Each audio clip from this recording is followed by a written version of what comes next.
हमारे साथ पार्टी के मौजूदा अध्यक्ष भूतपूर्व अध्यक्ष भूतपूर्व एमएलए साहब जाकिर हुसैन, जाहिद हुसैन, सुरेंद्र सिंह पिट्टू, सागर साहब, आप तो हाथी के चल रही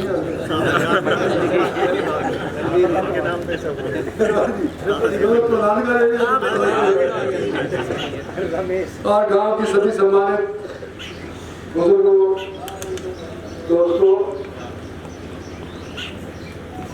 5 साल आपने हमें दिए, मोदी को दूसरा टर्म दिया, लेकिन ये दूसरे टर्म के अंदर 3 साल हमारे कोविड की वजह से नष्ट हो गए।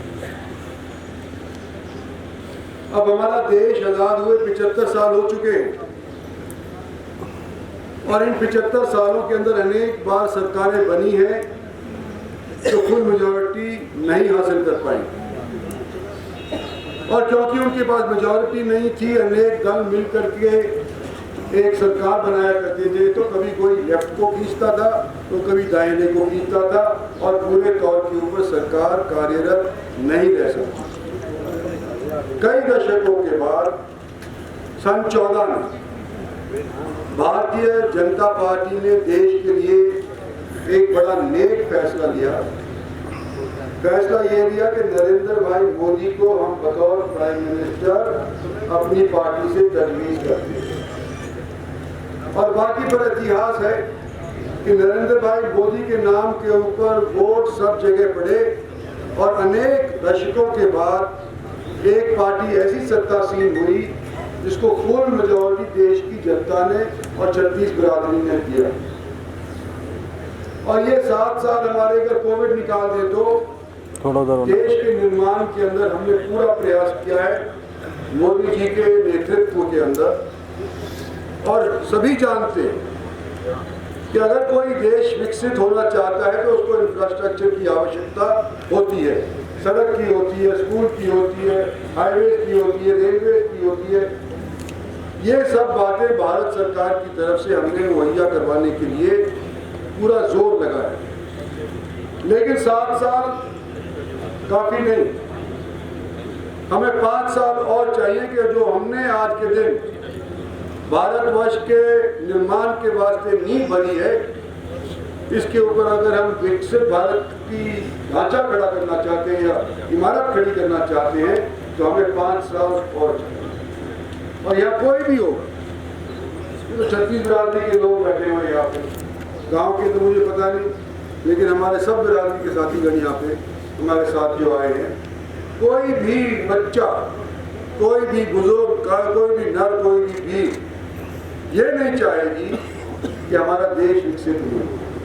कोई भी यूँ नहीं चाहेगा कि आने वाले 100 साल जब हमारे आज़ादी के पूरे हो जाते हैं तो हमारे बच्चे एक विकसित भारत के बच्चे कहलाए जाए। आज हमारी साख न देश के अंदर लेकिन विदेश के अंदर भी बढ़ी है।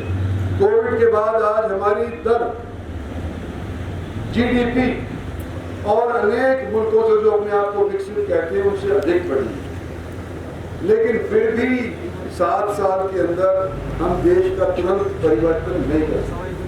जिस राह पे देश चल रहा है उसको 5 साल कम से कम और चाहिए। तो हम आपके पास आए हैं, आपने पहले भी हमारा सहयोग किया है, आशीर्वाद दिया है, इस बार भी देश के लिए आपसे वोट मांगने आए हैं और उम्मीद करते हैं कि आप वोट देंगे।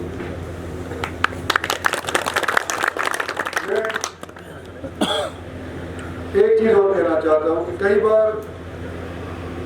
समस्याएं तो हर एक की जिंदगी में आती हैं, हर एक गांव के अंदर भी आती हैं, मोहल्ले के अंदर भी आती हैं। तो कई बार जो निजी समस्याएं हैं या निजी हमारे रंजिशबाजी है, उसकी वजह से हम वोट जहां उचित होनी चाहिए थी वहां नहीं दे पाते और रंजिशबाजी को छिटक करके हम दूसरी तरफ को वोट देते।